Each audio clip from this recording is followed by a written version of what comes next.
For most of my life, I thought I was a night owl. I was tired in the morning regardless of how many hours I'd slept the night before. I had an energy dip most afternoons that felt so heavy I genuinely needed to lie down. And then somewhere around 9 or 10 at night, I'd get this second wind, suddenly wide awake, full of energy, and actually productive. So that was when I got things done, and that was when I felt most like myself. And I assumed that was just who I was. I was like that since my teenage years. And I told people I was a night owl, just like I told people I was left-handed, like it was something fixed about myself. Well, I was wrong. And finding that out, understanding what was actually happening in my body during all those years of second winds and morning exhaustion changed things in ways that I genuinely did not expect at all. And today I want to tell you what I found out, because I think a lot of you are walking around with the same belief about yourselves that I had, and I think it genuinely might not be true. I'm Frances Norgate, a certified nutrition and lifestyle advisor qualified at the Institute for Optimum Nutrition and currently in my final year of completing my BSc in nutritional therapy as well. But more relevant to this episode, I spent the better part of 25 years thinking I was wired differently to morning people. And what I eventually discovered was that I wasn't wired differently. It was my body clock that was running backwards. And there's a specific reason for that and a specific way it corrects itself. And that's what this episode is about. One quick thing if you're new here, I work at the intersection of circadian biology and nutrition, and most of what I cover comes back to one idea. Your body needs the right signals at the right times. You can start at episode 1 if you want the full foundation, but you don't need it for today's episode. Today's going to be mostly a story. So let's go back to the beginning. So let me paint the picture of what a normal day looked like for me for most of my adult life up until now. I would wake up in the morning whenever my alarm went off and I would just feel terrible. Not really dramatically terrible, just that sort of reluctant, please not yet kind of feeling that would never quite shift. But I would get up, drink coffee, get going, and I would function all right. But for the first couple of hours, I was never really fully there. And by mid-morning, I'd be a little bit more awake and I could get things done. And then somewhere around 4 or 5 p.m., I would get this sort of heavy, sleepy dip where I really felt like I just needed to have a lie down. And sometimes I did, sometimes I just pushed through with another coffee and sometimes got a little bit irritable or just like sleepy and yawning. And then pretty much reliably every evening, somewhere around 9 or 10 p.m., the switch would completely flip. My energy would come back, my mind would start going, and this was when I would do my best thinking and catch up on work, or I would stay up watching something, and I'd always snack in the evenings because I'd have dinner around 8 p.m. and then genuinely feel too hungry to sleep if I didn't eat something else before bed. So I'd eat a bit more food and then get to bed around 1 a.m. on a good day, and then set the alarm for the morning and repeat the whole cycle again. And I want to be really clear here, I was not living in an obviously unhealthy way in other ways. Like I was eating reasonably well, I was exercising, I wasn't living on takeaways and staying up all night by choice. It was just how I felt like I functioned, and I just assumed that that was how I was built and how I was wired. I'm a night owl is a very easy story to tell yourself because it comes with evidence. I was definitely more productive at night. I was genuinely more alert. I did feel like I got better sleep when I went to bed later because I could fall asleep more quickly. And all of that was definitely true. But what I didn't understand was why. I also had some other things that I had long accepted as just part of my normal. I'd had eczema on my hands on and off since my teenage years. I'd had gut issues. I had an IBS diagnosis in my 20s. The kind of vague diagnosis you get when the tests don't show anything specific, but something's clearly not right. So I had bloating, cramping, constipation that had been with me for as long as I could remember. And I'd tried various things over the years, various medications, but nothing really worked for me. And I mention these not because they were really dramatic in my life. They weren't. They were just discomforts. They were in the background and just uncomfortable things that I had. But I'm telling you this because of what happened later, which I genuinely didn't expect. And I also know that a lot of you do experience these symptoms and don't get any kind of formal diagnosis or any good solutions for these problems. The thing that changed was that I started going deeper into circadian biology research, probably in my late 30s. I'd been interested in nutrition for a long time, but I hadn't come across the circadian angle before. And as I started reading, something kept nagging at me. The wired at night pattern that I always had, the second wind, the inability to sleep early, the morning exhaustion, that all kept showing up in the research, not as a personality type, but as a description of what happens when the body clock is running out of alignment. There was a name for the extreme version, which is delayed sleep phase syndrome, but the milder everyday version of it was apparently extremely common. And according to the research, it was correctable. And I remember reading that and feeling really skeptical. I'd been a night owl my whole life. My mother's a night owl, my brother is too, and so is my sister. So I kind of felt like this was in our DNA.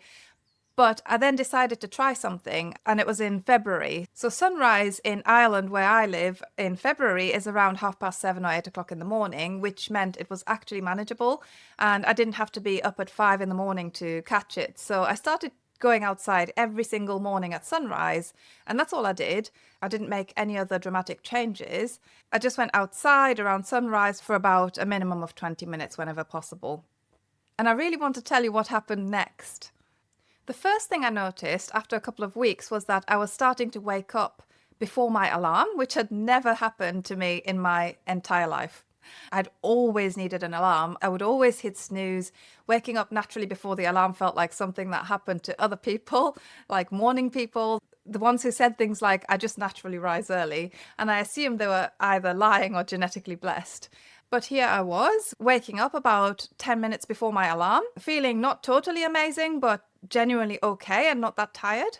And not like I was dragging and not resistant, but I was feeling quite awake. And at the same time, something else was happening. I was starting to feel properly sleepy around 9 p.m. And that was with no like medications or herbal supplements or anything like that. It was actual natural sleepiness that came to me around 9 p.m., which had also never happened to me before. And that second wind wasn't there anymore. It just wasn't arriving anymore. And I have to be honest, I found this a bit disorientating at first because the second wind had been part of my identity. It was when I felt most like myself. And losing it felt a bit like losing something, even though what I was gaining was clearly better. Then something happened that I really didn't expect, and that was that my eczema cleared up. So I had it on my hands since my teenage years, on and off, and I tried various things over the years, like steroid creams, dietary changes, trying to identify triggers, and nothing had shifted it significantly for very long before. And about 3 weeks into the sunshine experiment, I looked at my hands one morning and realized it was almost completely gone. My skin was almost completely clear, and I hadn't done anything else differently. I hadn't changed my diet in any significant way. I hadn't added any supplements. And the only thing I changed was going outside at sunrise every single morning.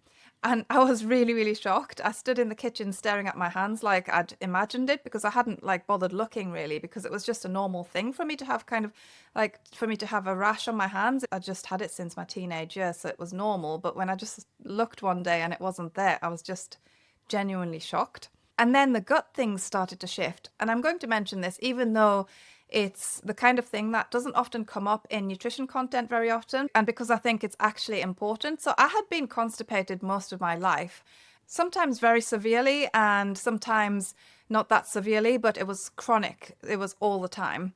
And it was just something that I'd mostly accepted as normal for me. And it was kind of part of the IBS picture that I mentioned before.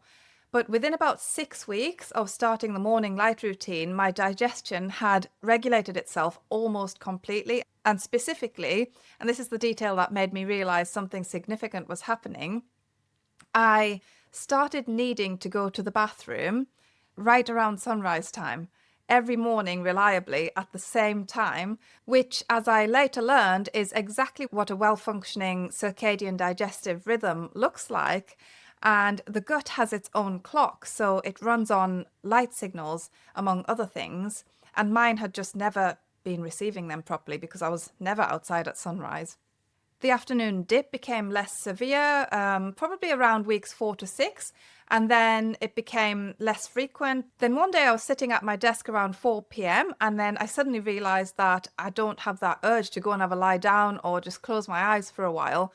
And then a few weeks after that, I noticed I wasn't really having that 4 o'clock dip anymore at all. And then there was the yawning part. So I used to yawn all the time. This might sound strange, but I was just really quite a tired person. So I'd be yawning throughout the day, and it was just part of how I existed. And so the afternoon yawns, the early evening yawns was, when I was fighting that dip. And then one day, probably about 3 to 4 months in, I was sitting somewhere and something made me think about it. And I realized I couldn't remember the last time I'd yawned during the day, which is a really strange thing to notice, I realized. And it wasn't really like a dramatic thing. Nobody else would have seen it, but it just felt like a kind of proof, like my body had quietly reorganized itself in a way that was real, measurable, and had nothing to do with willpower or discipline or trying harder. And I also completely stopped snacking in the evenings. So I had dinner around 8 p.m. for years, and I'd always needed to eat something before bed, or I just couldn't sleep because I couldn't sleep when I felt hungry. But now I have dinner around 4 p.m. because I decided to try out circadian fasting, which means eating during daylight hours. And so I don't eat anything else until the next morning after my 4 p.m. dinner. And I honestly don't feel hungry at all, which is also very strange to me, but I just don't feel hungry anymore. So I can eat at 4 p.m., go to bed at 9 p.m., and sleep really well. And the idea of eating something at 9 p.m. now feels like almost physically wrong. So the version of me who called herself a night owl would not recognize my evenings now. I would not have believed that this could have been possible when I considered myself a night owl. So what was actually going on here, both in those 25 years of night owl identity and then in those months when everything shifted? So I want to explain this as clearly as I can because I think it's one of the most misunderstood patterns in women's health and one of the most correctable as well once you understand what you're actually dealing with.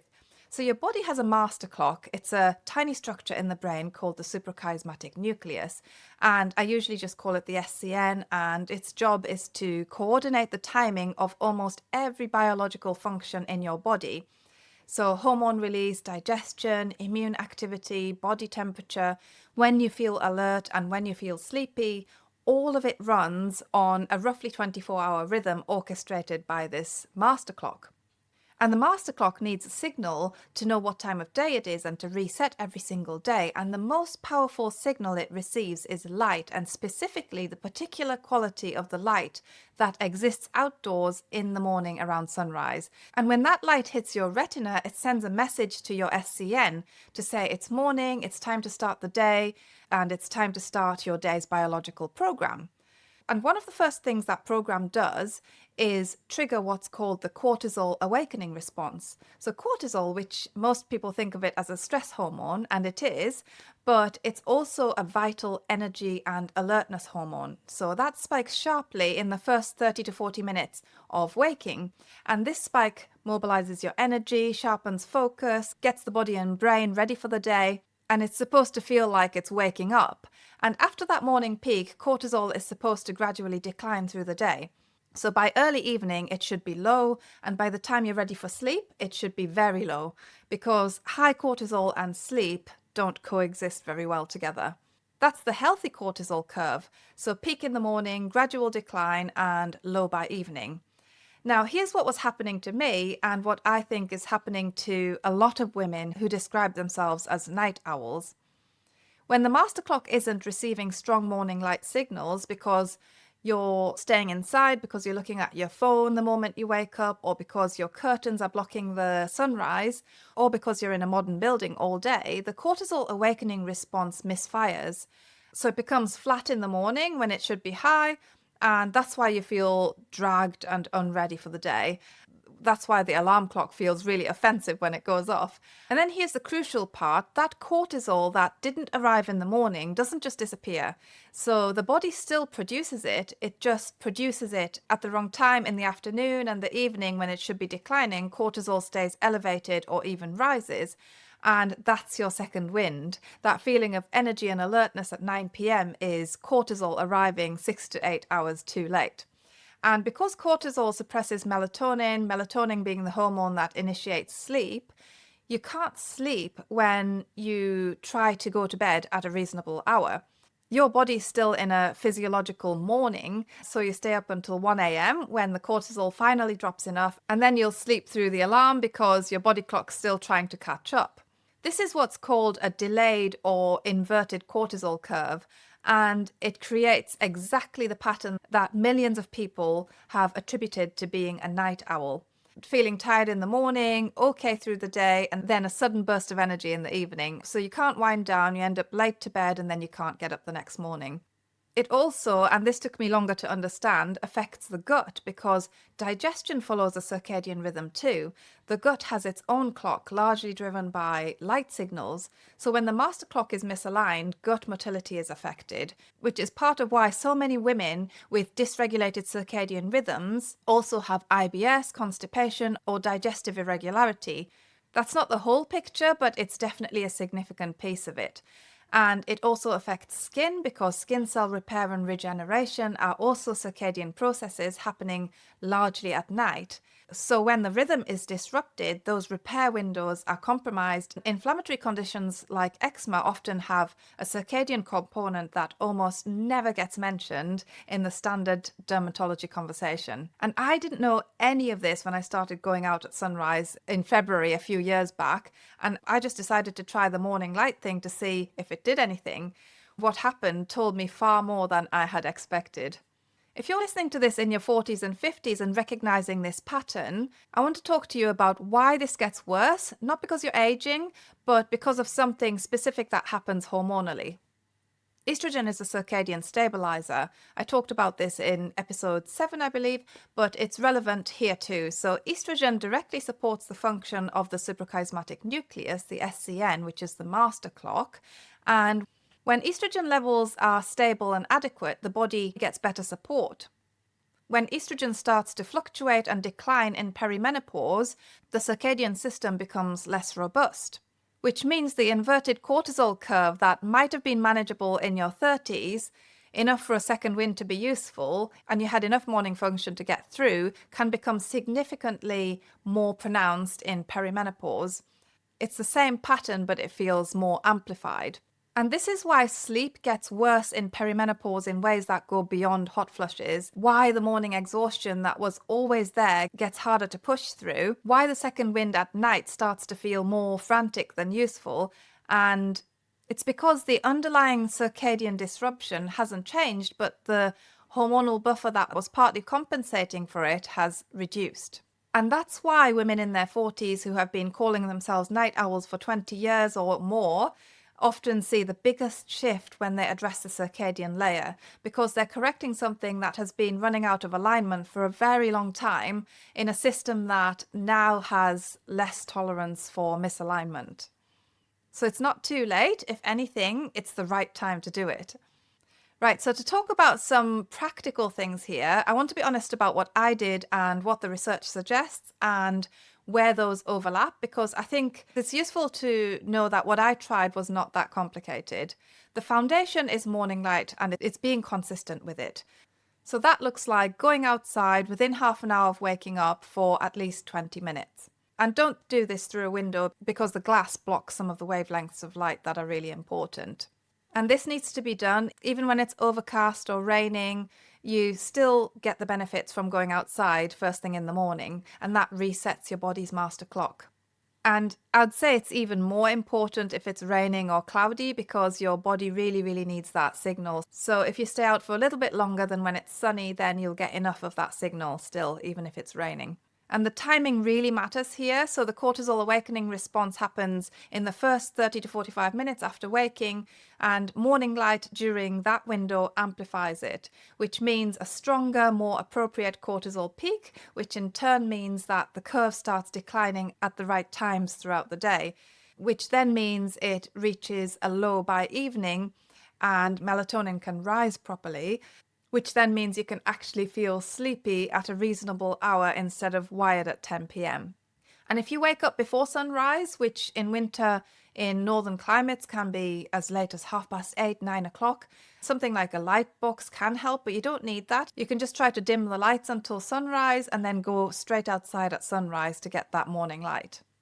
And the evening side matters just as much as the morning light, actually, which I haven't talked about in this episode, but I've talked about a lot in previous episodes. So if you're getting morning light but still bathing yourself in bright overhead lighting or screens, like if you're using screens after sunset, then you're fighting an uphill battle.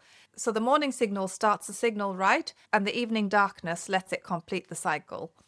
So after sunset, dim the lights. It doesn't have to be candles. It can just be noticeably dimmer than normal overhead lights, so warm lamps, that sort of thing. And try not to use your screens if possible, but if it's not possible to do that, then you can put a red light filter on your screens, or you can get some blue light blocking glasses. And then meal timing is part of this too. So eating late in the evening. I used to eat dinner at 8 p.m. and then snack after that. And doing that sends feeding signals to the body's peripheral clocks that contradict the light signals. So moving your eating window earlier and making your last meal lighter and earlier reinforces the circadian program rather than disrupting it. And this doesn't have to be like a really dramatic shift. Even shifting dinner from 8 p.m. to 6:30 p.m. and cutting the evening snack is going to be a really meaningful change. And I know I'm saying this knowing that is probably the hardest part, is to have a consistent wake time. The same time every single day within about 45 minutes, including weekends. And so the circadian system is entrained by repetition. So sleeping in at weekends resets the clock backwards, which is why Sunday nights are often hard and Monday mornings are brutal. So keeping a consistent wake time, even when it's hard, really anchors the whole system. And none of this has to be a dramatic protocol, it's just a pattern. And what I learned over those months in my late 30s is that the pattern works faster than you expect, and in ways that go further than you might predict.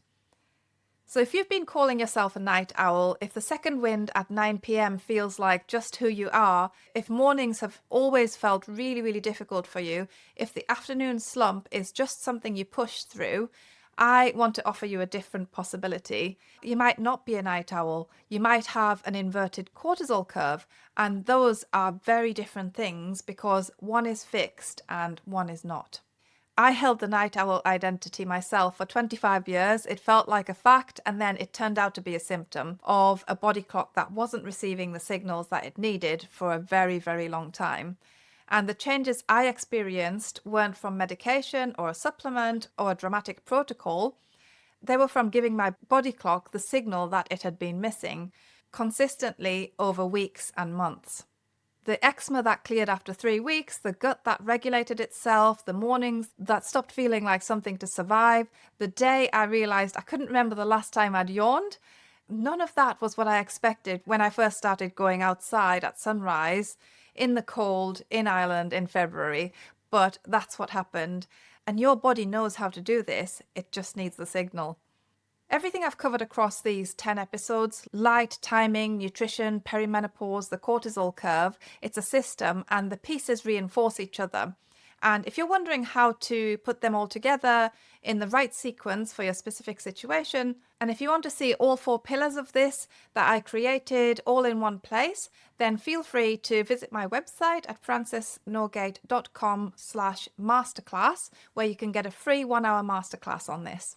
And it will make everything I've been covering in this series click into place.